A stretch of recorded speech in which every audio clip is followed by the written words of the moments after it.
जाएगी। लेकिन बहुत दुख के साथ कहना पड़ रहा है कि हमारे प्रधानमंत्री जी वो तो यूपी इलेक्शन में बिजी हैं। अरे मैं तो ये कहना चाहूँगी कि यूपी इलेक्शन तो आएगा और चला जाएगा प्रधानमंत्री जी, परंतु अगर हमारे बच्चों की जान चली गई तो वो नहीं आने वाली है वापस। कुछ भी कीजिए, कैसे भी कीजिए, आप उनको निकालिए। और मैं तो इतना कहूँगी कि 3,500 करोड़ की आपने सरदार वल्लभ भाई पटेल की मूर्ति बनाई। सरदार जी के लिए हमारे दिल दिमाग में पूरा मान है, पूरा सम्मान है, पर 3,500 करोड़ की मूर्ति सिर्फ आपने एक मूर्ति में खर्च कर डाली है। अगर इतना पैसा तो अगर आपने मेडिकल कॉलेज बनाने में खर्च किए होते, यूनिवर्सिटीज़ बनाने में खर्च किए होते, तो मेरे बच्चों को यूक्रेन और विदेशों में जाकर पढ़ने की ज़रूरत नहीं पड़ती। और तो और ये भी सुनिए ना कि 1,339 करोड़ का आप सेंट्रल विस्टा रीडेवलपमेंट प्रोजेक्ट बना रहे हैं। ये प्रोजेक्ट किस लिए बना रहे हैं? क्या पार्लियामेंट में आज तक काम नहीं हुआ था जो आपको नया पार्लियामेंट बनाना है? पर आपको तो धुन सवार हो गई है कि किसी भी तरीके से इतिहास को बदल डाले, भारत का इतिहास को बदल डाले। परंतु इस भारत के इतिहास को बदलने की होड़ में आपको हमारे बच्चे नहीं दिखाई देते हैं।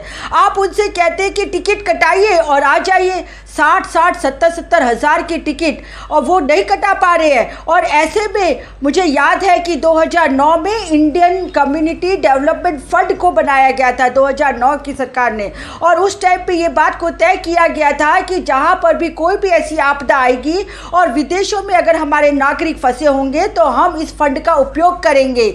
और आज 474 करोड़ का फंड हमारे पास पड़ा है। ये फंड कोई आपके सरकार का जेब का नहीं है, ये फंड हमारे और आपके जैसे सभी नागरिकों ने अपने टैक्स में से बचा के इस फंड को इकट्ठा किया है। आप इस्तेमाल कीजिए ना, इस फंड को लेके आइए ना हमारे बच्चों को। जब आपने अपने प्लेन भेजे तो मुश्किल से 1 2 3 प्लेन भेजे, कितने लोग आ सकते थे? 300 600 900 स्टूडेंट। अब जाके आपने घोषणा की है कि सारे स्टूडेंट्स को फ्री में निकाला जाएगा, परंतु अब हालात इतने बिगड़ गए हैं कि वहाँ पे कुछ नहीं पता है कि कब कहाँ पे कैसी बम्बार्डिंग हो जाएगी, किस तरीके से हमारे बच्चे निकलेंगे। और तो और आपकी कूटनीति की वजह से, आपकी विदेश नीति की वजह से आज हमारे बच्चों को पोलैंड की और रोमानिया की बॉर्डर में नहीं अंदर आने दे रहे हैं, और यूक्रेन के और लोगों उनको मतलब कोई आशा नहीं दे रहे हैं। पूरे दुनिया के तमाम देशों ने अपने स्टूडेंट्स, बच्चों और नागरिकों को निकाल लिया है यूक्रेन से। सिर्फ एक भारत देश के हमारे बच्चे फंसे हुए हैं। आप तो बड़ी बड़ी बातें करते थे, आप तो विश्व गुरु बनना चाहते हैं और बनने की बात करते हैं, पर आप अपने बच्चों को, अपने स्टूडेंट्स को एक विदेश में ऐसी वॉर की सिचुएशन में से बाहर नहीं निकाल पा रहे। मोदी जी, मैं तो इतना ही कहूँगी, बस अब बातें करना बंद कीजिए, मेहरबानी करके, हाथ जोड़ के कह रहे हैं, मेहरबानी करके कुछ काम कीजिए, हमारे बच्चों को इस आपदा में से निकालिए और जितनी जल्दी हो सके हमारे बच्चों को उनके माँ बाप से मिलवाइए।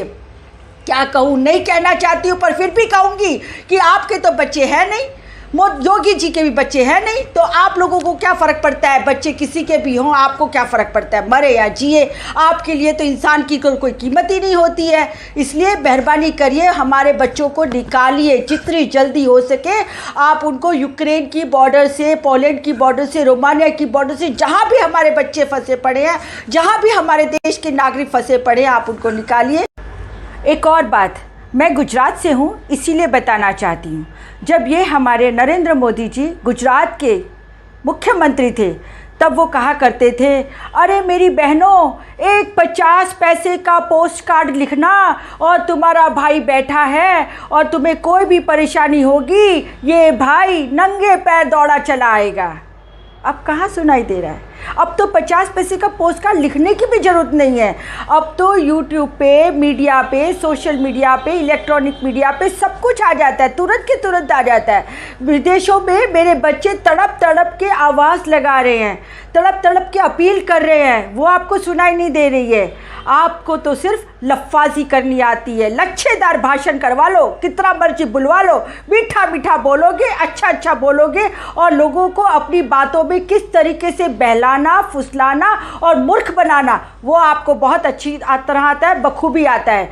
पर अब बच्चों का सवाल है, मेरे देश के बच्चों का सवाल